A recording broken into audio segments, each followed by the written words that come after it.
அனைவருக்கும் வணக்கம்.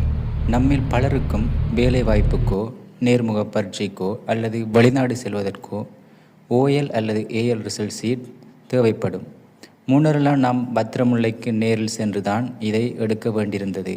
ஆனால் நம் வீட்டிலிருந்தே ஆன்லைன் ஊடாக விண்ணப்பித்து தபால் மூலம் சான்றிதழை பெற்றுக்கொள்ள முடியும். அதை எப்படி பெற்றுக்கொள்வது என்று தான் இந்த வீடியோவில் நாங்கள் விரிவாக பார்க்க போகிறோம். வாங்க வீடியோக்குள்ளே போகலாம்.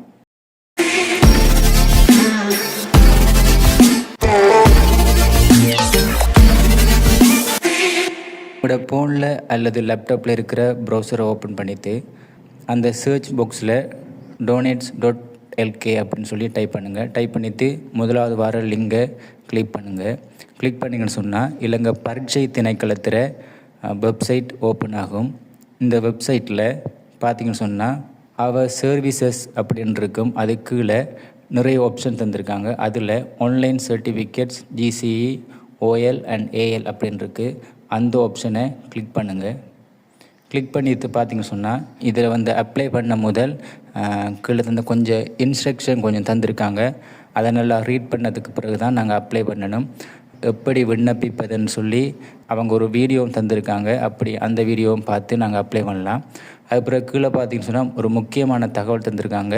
2001ஆம் ஆண்டும் அதற்கு பின்னரும் நடைபெற்ற காப்போத்த சாதாரண தர காப்போத்த உயர்தர பரீட்சைகளின் உத்தியோகபூர்வமாக ஏற்றுக்கொள்ளப்பட்ட சான்றிதழ்களை நிகழ்நிலையில் பெற்றுக்கொள்வதற்கான வசதிகள் இங்கு செய்யப்பட்டுள்ளன. அதாவது நீங்கள் 2001 இருக்கணும் அல்லது அதற்கு பிற்பட்ட ஆண்டுகளில் எக்ஸாம் எழுதிய ஒரு நபராக இருப்பீங்களா இருந்தால் நீங்கள் ஆன்லைன் ஊடாக இந்த சர்டிஃபிகேட்டை நீங்கள் பெற்றுக்கொள்ள முடியும். இதில் பச்சை கலர் பாக்ஸில் இருக்கிற ரெக்வெஸ்ட் சர்டிஃபிகேட் அப்படின்னு இருக்கும். அந்த ஆப்ஷனை கிளிக் பண்ணுங்கள். கிளிக் பண்ணிங்கன்னு சொன்னால் இதில் முதலாவது பாக்ஸில் உங்களோட என்ஐசி நம்பர் டைப் பண்ணணும். ரெண்டாவது பாக்ஸில் மொபைல் நம்பர், அடுத்ததில் உங்களோட இமெயில் அட்ரஸ் ஒன்று டைப் பண்ண வேண்டியிருக்கும். அவங்களுக்கு இமெயில் அட்ரஸ் இல்லை அப்படின்னு சொன்னால் ஒரு இமெயில் அட்ரஸை க்ரியேட் பண்ணுங்கள். பண்ணிவிட்டு அந்த இமெயில் அட்ரஸை இதில் என்டர் பண்ணுங்கள். முதலாவது நான் என்ஐசியை என்டர் பண்ணுறேன். அதுக்கு பிறகு உங்களோட ஃபோன் நம்பர், அதுக்கு பிறகு உங்களோட இமெயில் அட்ரஸ். உங்களோட இமெயில் அட்ரஸை என்டர் பண்ணதுக்கு பிறகு கீழே அக்ரி என்ற பாக்ஸ் இருக்கும். அந்த அக்ரி என்ற கிளிக் பண்ணிவிட்டு கீழே பார்த்தீங்கன்னா சொன்னால் ஐ எம் நாட் ரோபோட் அப்படின்னு இருக்கும். அந்த பாக்ஸையும் டிக் பண்ணுங்கள். டிக் பண்ணதுக்கு பிறகு நெக்ஸ்ட் என்ற பட்டன் காட்டும். அந்த நெக்ஸ்ட்டை கிளிக் பண்ணுங்கள். கிளிக் பண்ணதுக்கு பிறகு நீங்கள் கொடுத்த ஃபோன் நம்பருக்கு ஒரு ஓடிபி நம்பர் வரும். அந்த ஓடிபி நம்பரை இந்த பாக்ஸில் என்டர் பண்ணுங்கள். என்டர் பண்ணதுக்கு பிறகு சப்மிட் என்ற பட்டன் காட்டும். அதை கிளிக் பண்ணுங்கள். கிளிக் பண்ணதுக்கு பிறகு இதில் எக்ஸாம் என்ற ஆப்ஷன் காட்டும். அதில் ஓஎல் ஏஎல் இருக்குது. உங்களுக்கு என்ன சர்டிஃபிகேட் வேணுமோ அதை நீங்கள் செலக்ட் பண்ணுங்கள், ஓஎல் இல்லாட்டி ஏஎல். அதுக்கு பிறகு நீங்கள் எத்தனையாம் ஆண்டு எக்ஸாம் எழுதினீங்களோ அந்த வருஷத்தை கொடுங்க. அதுக்கு பிறகு உங்களுக்குரிய இண்டெக்ஸ் நம்பர் இருக்கும். அந்த இண்டெக்ஸ் நம்பரை இதில் கொடுத்துட்டு கன்ஃபார்ம் என்ற பட்டன் இருக்கும். அதை கிளிக் பண்ணுங்கள். கிளிக் பண்ணதுக்கு பிறகு உங்களோட டீட்டெயில்ஸ் தருவாங்க. நீங்கள் எத்தனையாம் ஆண்டு எழுதினீங்க, உங்களோட இண்டெக்ஸ் நம்பர், அடுத்தது உங்களோட பெயர், அதை சரியா அப்படின்னு சொல்லி நீங்கள் ஒரு இதில் கன்ஃபார்ம் பண்ணிக்கொள்ளுங்க. இதில் இருக்கிற தகவல் எல்லாம் சரியாக இருக்குமா இருந்தால் நீங்கள் கன்ஃபார்ம் கொடுத்து அடுத்த ஆப்ஷனுக்கு போகலாம். அப்படி இது பிள்ளை அப்படின்னு சொன்னால் நீங்கள் கீழே ஃபோன் நம்பர் தந்திருக்காங்க. அந்த ஃபோன் நம்பருக்கு நீங்கள் தொடர்பு கொண்டு உங்களோட தகவலை மாற்றிக்கொள்ளலாம்.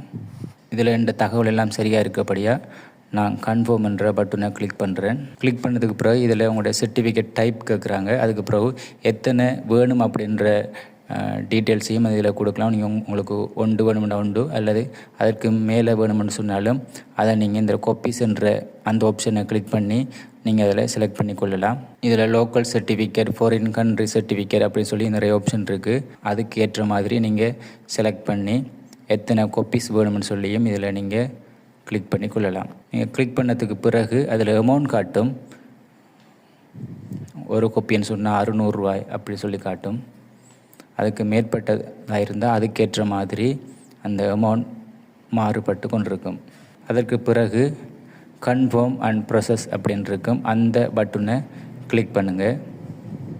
கிளிக் பண்ணதுக்கு பிறகு எப்படி டெலிவரி பண்ணுற அப்படின்னு சொல்லி இருக்குது. ஸ்பீட் போஸ்ட் அதை செலக்ட் பண்ணிக்கொள்ளுங்க. செலக்ட் பண்ணிவிட்டு ப்ரொசஸை கொடுங்க. அதுக்கு பிறகு உங்களுக்குரிய அந்த டெலிவரி அட்ரஸை நீங்கள் இதில் கொடுக்க வேண்டியிருக்கும். தொடர்பு கொள்ள வேண்டிய உங்களோட பெயர், முதலாவது பாக்ஸில் உங்களோட பெயரை டைப் பண்ணுங்கள். அதற்கு பிறகு அட்ரஸை வந்து சரியாக கொடுத்து 2 பாக்ஸ் தந்திருக்காங்க. அந்த 2 பாக்ஸ்லையும் நீங்கள் உங்களோட அட்ரஸ் பெரிதாக இருக்குமென்னு சொன்னால் அந்த 2 பாக்ஸையும் பயன்படுத்துங்க. உங்களோட அட்ரஸை சரியாக கொடுத்துக்கொள்ளுங்க. நீங்கள் எந்த அட்ரஸ் கொடுக்கீங்களோ அந்த அட்ரஸுக்கு தான் உங்களோட சர்டிஃபிகேட் வந்து சேரும். அதுக்கு பிறகு சிட்டி என்று கேட்குது. அதில் நீங்கள் எந்த மாவட்டம்னு சொல்லி கிளிக் பண்ணுங்கள். அதுக்கு பிறகு நீங்கள் எந்த மாகாணம் அப்படின்னு சொல்லி கேட்குது. நீங்கள் ஈஸ்டர்னா இல்லை நார்த்தா இல்லை வெஸ்ட்டா அப்படின்னு சொல்லி இதில் கொடுத்துட்டு கீழே பார்த்தீங்கன்னா போஸ்டல் கோட் கேட்குது. அதாவது உங்களோட தபால் நிலையம், நீங்கள் இருக்கிற இடத்துல ஒரு தபால் நிலையம் இருக்கும். அந்த தபால் நிலையத்தில் போஸ்டல் கோட் உங்களுக்கு தெரியும்னு சொன்னால் கூகுளில் போய் நீங்கள் இருக்கிற இடத்த டைப் பண்ணிவிட்டு போஸ்டல் கோட் என்டர் பண்ணுங்கள். அதுக்குரிய போஸ்டல் கோட் வரும். அதுக்கு பிறகு போஸ்டல் கோட்டை என்டர் பண்ணதுக்கு பிறகு சப்மிட்டை கிளிக் பண்ணுங்கள். சப்மிட்டை கிளிக் பண்ணதுக்கு பிறகு பார்த்தீங்கன்னு சொன்னால் நான் இதில் ஒரு காப்பி ஆர்டர் பண்ணியிருக்கிறேன். அந்த ஒரு காப்பிக்கு 600 ரூபா. அடுத்து டெலிவரிக்காக வந்து 200 ரூபா வந்து அவங்க எடுக்காங்க. மொத்தமாக 800 ரூபா இதுக்கு செலவாகுது.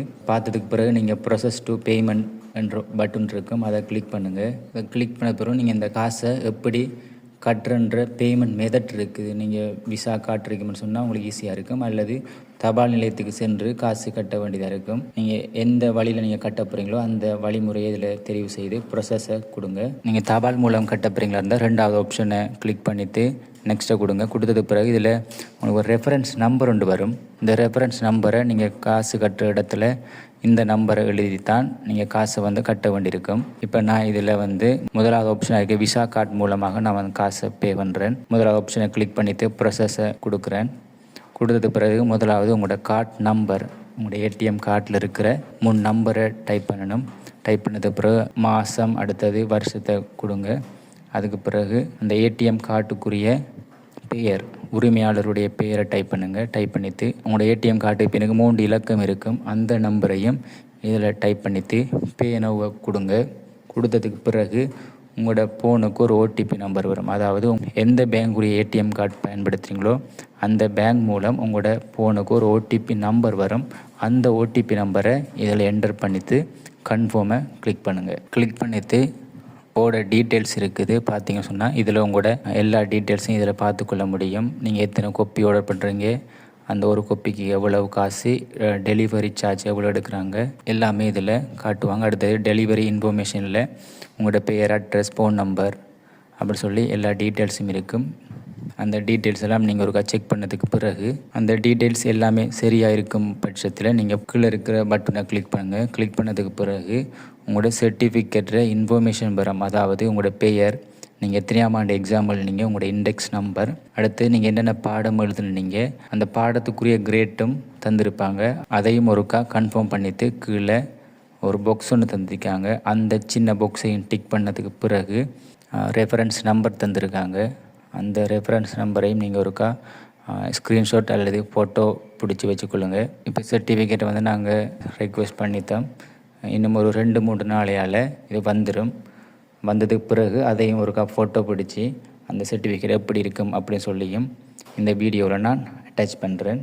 இந்த வீடியோ உங்களுக்கு பயனுள்ளதாக இருக்கும்னு நினைக்கிறேன். இந்த வீடியோவை பார்த்துட்டு உங்களோட நண்பர்களுக்கும் ஷேர் பண்ணுங்கள். மறக்காமல் சப்ஸ்கிரைப் பண்ணுங்கள். நன்றி.